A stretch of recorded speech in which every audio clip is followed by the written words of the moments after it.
السلام علیکم ورحمۃ اللہ وبرکاتہ نحمدہ ونصلی علی رسولہ الکریم اما بعد فاعوذ باللہ من الشیطان الرجیم بسم اللہ الرحمن الرحیم رب اشرح لی صدری ویسر لی امری واحلل عقدۃ من لسانی یفقہوا قولی۔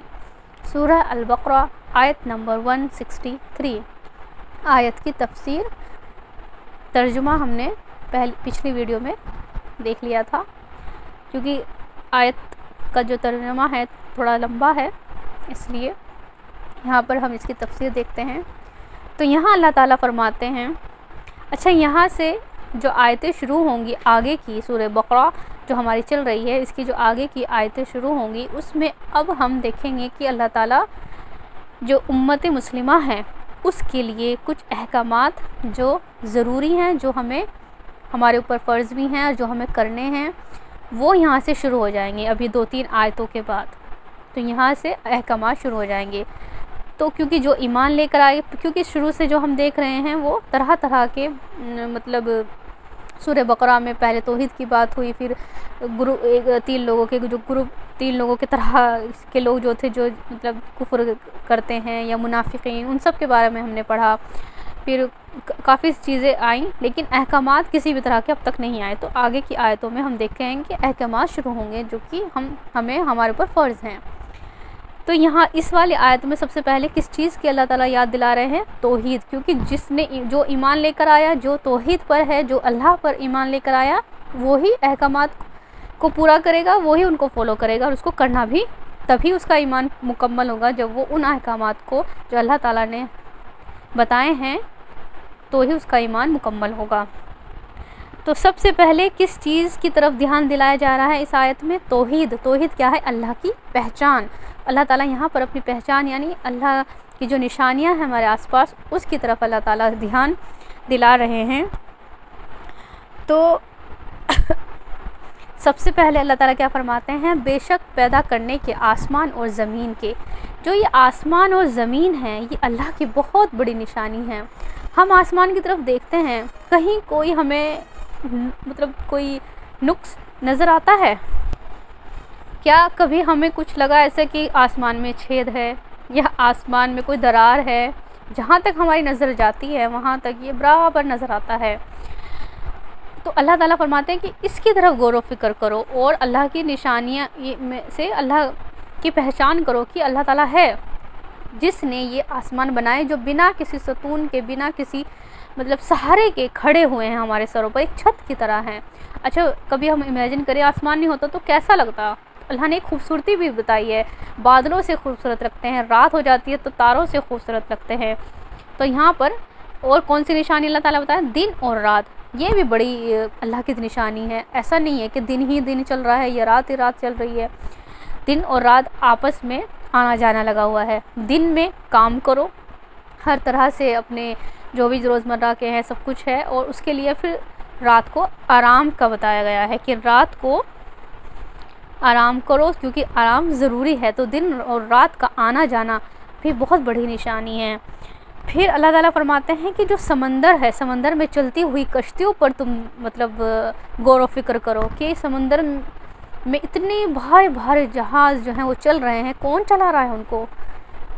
اللہ کی مرضی ہو تو وہ نہ چلیں، لیکن وہ چل رہے ہیں۔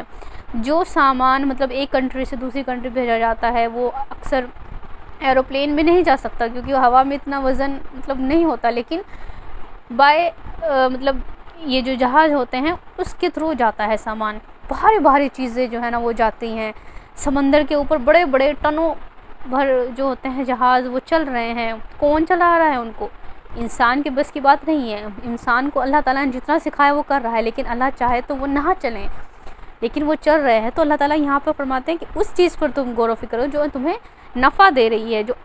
اچھا مجھے خود بھی لگتا ہے کہ سمندر اتنا بڑا ہے، ہزار طرح کے اس میں ہم نہیں انگنت مطلب جانتے کتنی مخلوق ہے اللہ تعالیٰ کی اس میں، اور اوپر اس کے کشتی جہاز یہ سب چل رہے ہیں۔ تو یہ کوئی چلا رہا ہے، یہ کس کی کہ کوئی کر رہا ہے، اسے ہم نہیں کر رہے ہیں اس کو۔ تو یہ اس میں غور و فکر کریں گے تو اس میں بھی ہم اللہ کی نشانی ڈھونڈ سکتے ہیں۔ اور پھر اللہ تعالیٰ فرماتے ہیں جو اللہ تعالیٰ نازل کرتا ہے آسمان سے پانی یعنی بارش، بارش کے ذریعے کیا ہوتا ہے، جو زمین ہے وہ مردہ زمین کو زندہ کرتا ہے۔ یعنی اگر بارش نہ ہو تو کتنے لوگ پریشان ہو جاتے ہیں کہ بارش نہیں ہو رہی ہے، فصل نہیں اگ رہی ہے۔ اچھا گھروں میں بھی ہم اگر پودوں کو بھی دیکھیں، جیسے گرمی آ جاتی ہے تو پودے پیلے پڑنے شروع ہو جاتے ہیں، جہاں اگر ہم پانی بھی ڈالتے ہیں تب بھی اتنا ان پر اثر نہیں پڑتا، لیکن اگر 2 دن لگاتار یا 1 دن بھی لگاتار بارش ہو جائے تو وہ ان کی جو الگ ہی چمک آتی ہے ان کے اندر، وہ دیکھنے والی ہوتی ہے۔ یہ بھی ایک نشانی ہے اللہ تعالیٰ کی کہ بارش کا جو پانی ہے وہ برکت والا ہوتا ہے۔ تو اللہ تعالیٰ فرماتے ہیں کہ ہم زندہ کرتے ہیں مردہ زمین کو اس کے ذریعے، یعنی جو پانی آتا ہے بارش کا۔ پھر اور کیا کریں، اس کے ذریعے ہم نے طرح طرح کے جانور جنگل میں اور آس پاس ہر طرح کے جانور اللہ تعالیٰ نے پیدا کیے۔ اتنے عجیب عجیب مخلوق ہیں جنہیں ہم، بہت سارے ایسے جانور ہیں جنہیں شاید انسانوں دیکھا بھی نہیں ہے، جو جنگلوں میں ہیں یا کہیں بھی ہیں، اور ہم جس ایریا میں ہوتے ہیں یا ہم جس کنٹری سے بلونگ کرتے ہیں وہاں کے بارے میں ہم جانتے ہیں کہ ہاں یہاں پر یہ اینیمل ہے یا ایسا ہے، لیکن پوری دنیا میں ہر طرح کے جانور ہوتے ہیں۔ ان کو بنانے والا کون ہے؟ ایک اللہ ہی ہے۔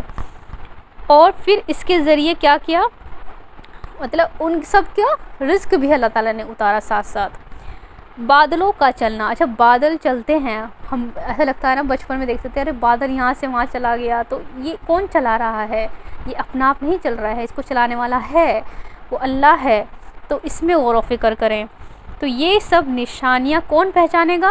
جو عقل رکھتے ہیں۔ ان سب نشانیوں کو دیکھنے کے بعد کوئی یہ نہیں کہے گا کہ یہ سب کچھ اپنے آپ ہو رہا ہے، نہیں، کوئی ہے جو ان سب کو کنٹرول کر رہا ہے، اور وہ صرف اور صرف کون ہے؟ اللہ سبحانہ و تعالیٰ ہے۔ تو یہاں اللہ تعالیٰ پھر سے توحید کا سبق دے رہے ہیں کہ پہلے تم اپنا جائزہ لو کہ تم توحید پر ہو اور ایمان والے ہو، عقل والے ہو، کیونکہ آگے کی جو آیت آئیں گی وہ سب احکامات ہوں گی، احکامات وہی فالو کرے گا جو توحید میں پکا ہوگا اور اللہ پر ایمان رکھنے والا ہوگا۔ السلام علیکم ورحمۃ اللہ وبرکاتہ۔